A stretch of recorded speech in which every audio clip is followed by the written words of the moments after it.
Welcome back to New Rockstars. I'm Erik Voss, and I'm sorry I have to do this. I need a source video to point everyone to anytime someone comes after me for making up the conspiracy theory that Taylor Swift is going to cameo as Dazzler or some other role in Deadpool and Wolverine. It's just that my mentions blew up last week when Marvel announced an upcoming 4-issue Dazzler comic series from writer Jason Liu and artist Rafael Loureiro, which follows mutant singer Dazzler looking very Taylor Swift-esque on a world tour in the wake of the fall of Krakoa, joined by fellow mutants Domino, Strong Guy, Multiple Man, Shark Girl, and Wind Dancer. Why is Marvel coming out with a Dazzler issue right now, you may wonder? Well, I have a couple theories. Meanwhile, I've really just been obsessed with watching Welcome to Wrexham, in which Marvel actors keep popping up. Paul Rudd, Chris Pratt, Cassandra Nova actor Emma Corrin beside Deadpool and Wolverine director Sean Levy, Endgame co-director Joe Russo, and the whole time attached to Ryan Reynolds' wrist during these episodes, a friendship bracelet, supposedly the same ones made by Ryan Reynolds and Blake Lively's kids, who are huge Swifties. So I just kind of feel like I owe you all an explanation and a breakdown of the actual timeline, because this theory did not begin with me and with my pre-Super Bowl analysis video of the 2023-2024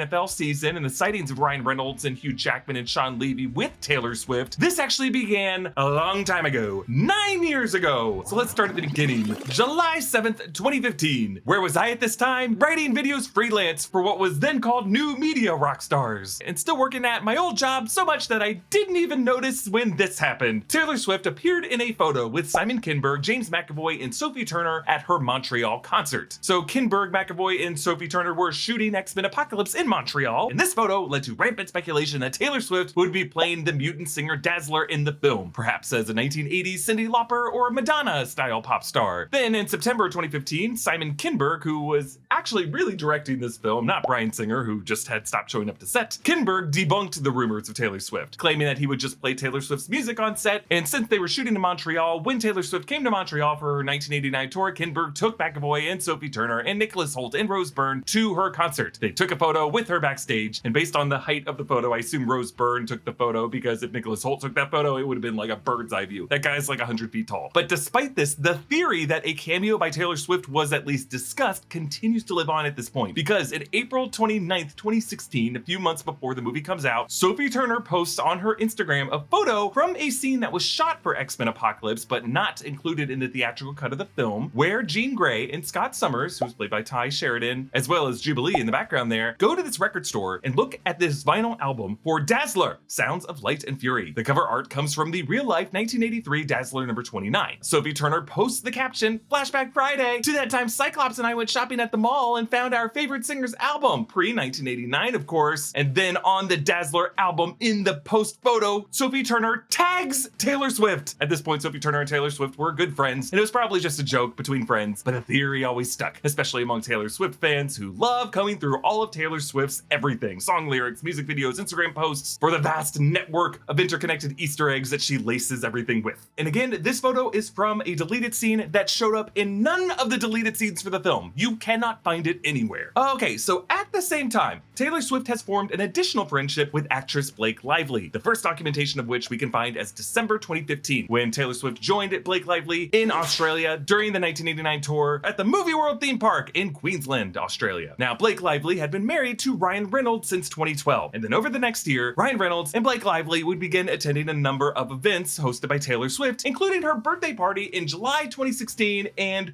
who is that cuddling with Taylor in the chair beside the Deadpool actor Ryan Reynolds? Yes, it is who we now know as the god of stories of the Marvel Cinematic Universe, Tom Hiddleston, Loki. That's right, Loki actor Tom Hiddleston and Taylor Swift were a thing for a bit. And unlike the actor who plays Thanos' brother, Star Fox, in the MCU, Loki made it out okay without getting referenced in any of Taylor's future songs, as far as we know. I mean, there's other interpretations, but no, I think Tom was one of the good ones. Thanks to War Thunder for sponsoring this video. If your favorite parts of a movie are the massive action sequences where everything explodes and you're not playing War Thunder, then you are missing out. War Thunder is the most comprehensive vehicle combat game ever made, and it's currently free on PC and console. In War Thunder, you're in command of over 2,500 tanks, planes, helicopters, and ships, ranging from biplanes and armored cars of the 1920s to the fighter jets and main battle tanks of today from 10 different nations, and you can destroy them all. The graphics and sound effects are super realistic. Every single vehicle is intricately intricately modeled down to its individual components, like engines, fuel tanks, and weapons, plus different types of armor, shells, and missiles. War Thunder offers 3 distinct modes for what level challenge you're looking for. Simulator mode is nuts and bolts as hard as it gets, while arcade mode has faster paced matches and simplified physics. Realistic mode strikes a balance between intensity and authenticity. It's fun and challenging, and again, full of explosions. Play War Thunder now and join over 70 million players in epic PvP battles for free on PC, PlayStation, or Xbox. Use my link in the pinned comment or video description to sign up. New players and those who haven't played in 6 months will also receive a massive bonus pack on PC or consoles that includes multiple premium vehicles, the exclusive vehicle decorator, Eagle of Valor, 100,000 silver lions, and 7 days of premium account. Available for a limited time only, so don't miss it. So Taylor Swift and Ryan Reynolds' friendship continues through Halloween 2016 when Taylor Swift dresses as Deadpool, but not just any Deadpool costume, that was Ryan Reynolds' actual on-set Deadpool costume. Because notice it comes with all the padding, the straps, the belt, and that's not the kind of Deadpool costume that you could find in the store. That's better than any cosplay you've ever seen. That was the actual suit. See how it fits Taylor Swift a bit bulkily. Ryan Reynolds and Blake Lively probably just loaned it to their friend. So jumping ahead to May 2018, when Ryan Reynolds appears in Deadpool 2, he wears this shirt featuring Taylor Swift's cats, Olivia and Meredith, with a caption reading, "Olivia and Meredith, best friends forever." This is a scene when Wade was in the X-Mansion when the cast from X-Men Apocalypse, excluding Sophie Turner, they cameo in the background of the mansion. Ryan Reynolds was not actually on set with these X-Men actors. They were able to composite the X-Men actors by matching up the plates on 2 different sets. Anyway, when Olivia and Meredith appeared, Taylor Swift lost her mind and reacted on an Instagram story. So the friendship continues through July 2020 when Taylor Swift drops her Folklore album, and the track Betty is named after and name drops Ryan Reynolds and Blake Lively's kids, Betty, Inez, and James. So that full relationship was the backdrop to this momentous announcement that I'm sure you all remember. In September 2022, Ryan Reynolds announces that Deadpool 3 is happening and that Hugh Jackman is returning to play Wolverine. But the house that he shoots this announcement in looks familiar to Taylor Swift fans, and this blew my mind when I realized it recently. This is the same house where, in the previous year, Taylor Swift shot her music video for All Too Well, and that song is supposedly based on Taylor Swift's past relationship with Jake Gyllenhaal, and the music video includes references to the upside down kiss from the 2002 Spider-Man film between Kirsten Dunst and Tobey Maguire, back when Jake Gyllenhaal was brought in by Sony to replace Tobey if they couldn't come to terms on a contract with Tobey for Spider-Man 2. So yes, that is another MCU actor Taylor has been involved with. But that same month, September 2022, Blake Lively shares another Instagram photo of her with Ryan Reynolds taken on the day he recorded the announcement for Deadpool 3 when he was wearing that dusty gray suit from Deadpool 2. And based on the staircase, many believe that this is just Ryan Reynolds and Blake Lively's personal home, or at least one of their homes, because this couple is loaded. They probably got a place in Manhattan, definitely have a place in LA, probably a place in another country. I mean, he co-owns not just Wrexham AFC, but like Aviation Gin, Mint Mobile. They're both huge movie stars.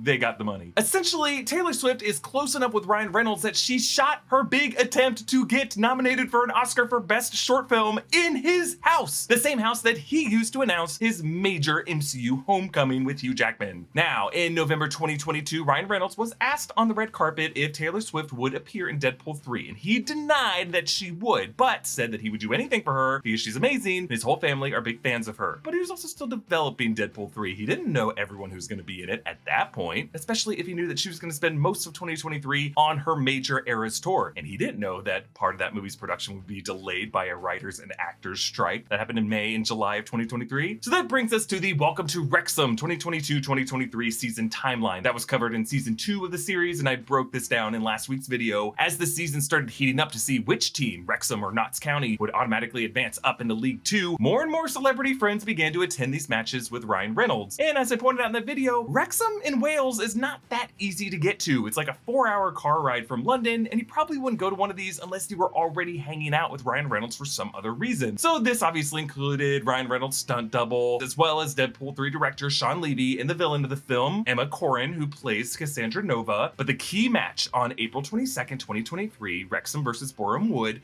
was attended by Paul Rudd and Joe Russo, and I'm pretty sure that's Joe Russo's daughter, Ava Russo, who played Hawkeye's daughter, Lila Barton, in the opening scene of Avengers Endgame. But throughout this match, and I think at many previous matches, you can see Ryan Reynolds clearly wearing friendship bracelets, which by then had become iconic in spring and summer 2023 from Taylor Swift's mega hit Eras tour, which had begun the previous month on March 17th, 2023. This is probably the friendship bracelet that Ryan Reynolds has been spotted wearing elsewhere, made for him by his kids, who are huge Swifties. Which now brings us to October 1st, 2023, when everyone, whether they liked it or not, were forced to start paying attention to this, when Taylor Swift, through her relationship with Travis Kelce, began appearing in the box at various Chiefs games. In the Chiefs-Jets game in New York on October 1st, accompanying her was Blake Lively and Ryan Reynolds and Hugh Jackman and Sean Levy. Now, sure, Ryan Reynolds makes sense to be joining his wife and his longtime friend, but the Deadpool 3 co-star, the Australian actor Hugh Jackman, and the director of Deadpool 3 only really makes sense if all these people were hanging out or working together on something. Also, we should point out that co-owner of Wrexham AFC, Rob McElhenney, is a big Eagles fan and has a connection to Travis Kelce's brother, Jason Kelce. And then most recently, last week's episode of Welcome to Wrexham, season 3, episode 4, covers a series of Wrexham's League 2 matches through October and November of 2023. And in this episode, Chris Pratt cameos with Rob McElhenney in a bit in which Ryan Reynolds and McElhenney were recording comedic songs for each other. But as of yet, we don't see Chris Pratt at a match. In February 2024, starting to see the connections here, I released my Taylor Swift NFL timeline video and you all started calling me crazy. Perhaps rightfully so, but then more evidence started piling up, even though I didn't want that to be the case. The first Deadpool and Wolverine trailer dropped at the Super Bowl in mid-February 2024, and right around this time, Disney announced that Taylor Swift's Eras Tour movie would stream exclusively on Disney+. Then in late April, on the eve of the second Deadpool trailer, Taylor Swift released her latest album, The Tortured Poets Department, and on the final track of the standard edition, a song called Clara Bow, it ends with her singing these words, the very last word on the album. Future's bright, dazzling. And again, Taylor Swift is known for Easter eggs in her song, referencing past relationships and future career moves. And then in late April, it's claimed by scooper Daniel RPK, which is unconfirmed, that Deadpool and Wolverine would be going through some minor reshoots in the month of May ahead of the July release, and many believe this would be to add a few more cameos, perhaps one when a celebrity schedule would be open. Then in the month of May, Empire Magazine releases an article about Deadpool and Wolverine in which director Sean Levy is asked about a number of possible cameos, including Taylor Swift, and he just responds by joking that the whole movie is an Easter egg farm. Then May 15th, when Marvel Comics announces a 4-issue Dazzler run, where yes, the artist's rendering of Dazzler does look at least Eras inspired. And then on May 17th, a set photo releases showing Deadpool and Hugh Jackman and Sean Levy on set, and Levy is wearing some kind of bracelet that might be a friendship bracelet, I'm not exactly sure, which then brings us to today, May 20th, when Marvel has made tickets on sale for Deadpool and Wolverine 2 whole months in advance, when normally studios put tickets on sale a month to 6 weeks in advance. Ryan Reynolds tweeted the movie's official poster with "Don't bring claws to a gunfight," which probably is not a clue, but for what it's worth, Taylor Swift's Call It What You Want from her 2017 Reputation album opens with these lyrics. "My castle crumbled overnight, I brought a knife to a gunfight. They took the crown, but it's all right." Which, I don't know, you could interpret as Wolverine's universe having crumbled, but his acceptance at having lost it and continuing to lose by bringing claws to a gunfight, but again, probably unrelated. However, this morning, Fandango's Jacqueline Coley interviewed Ryan Reynolds, Hugh Jackman, and Sean Levy, and God bless Jacqueline, she got in this question in the first 5 minutes. I saw y'all all teamed up recently at another event. Let me just say it was inside a Chiefs room, like a Chiefs suite. It was your wife and maybe another lady that a lot of people are wondering might make an appearance in this. And I know you're gonna lie to me right now and not tell me the truth, but I think we're gonna go with avoidance more than dishonesty. Yeah, I don't the know. avoidance? Straight up dishonesty is in the cards for us right now. But how much of the Swifties been talking to you about Dazzler? Because I know they're in your mentions, because like they were in just like ours on posting the trailer. Well, Like, it's a, you know, movies like this are, there's so much speculation about so many people that might end up in the film, you know. I mean, I saw one that was convinced Elvis was in the movie. So, you know, anything could happen, and that's sort of what I love about this universe and this world is, you know, we'll see. Surprises are the essence of Deadpool. okay. Why don't we segue into your outfit and the color choices? Yeah, this color combination I find is very biased. Notice how Reynolds did not deny it, despite having previously denied Taylor Swift's involvement on the red carpet all the way back in November 2022, but now he wants to leave the door open. And Jackman kind of instinctively is like, oh, let's move on before we spoil too much. Really, folks, all of this is to show Taylor Swift appearing in Deadpool and Wolverine is not something I willed into existence. It's not a fan theory that I created. It's just something that I decided discovered, I reported on, and connected a lot more of the dots by following far too closely the careers of everyone involved in this. But I didn't tell Taylor Swift and Ryan Reynolds to be friends. I didn't do fucking shit. I've been waiting for a long time to get a hit new Rockstars theory. I didn't do this! Shout out to War Thunder again for sponsoring today's video. Make sure to check out War Thunder now for free on PC, PlayStation, or Xbox, and use my link in the pinned comment or video description to register. Those of you who are new or haven't played for 6 months will also receive a massive bonus pack across all platforms, including multiple premium vehicles, in-game currency, and more. Hey, comment down below with your thoughts. Follow me at EA Voss. Subscribe to all 3 channels on the new Rockstars network for breakdowns and news coverage and Taylor Swift conspiracy theories. Thanks for watching, and I'll see you next time. Bye.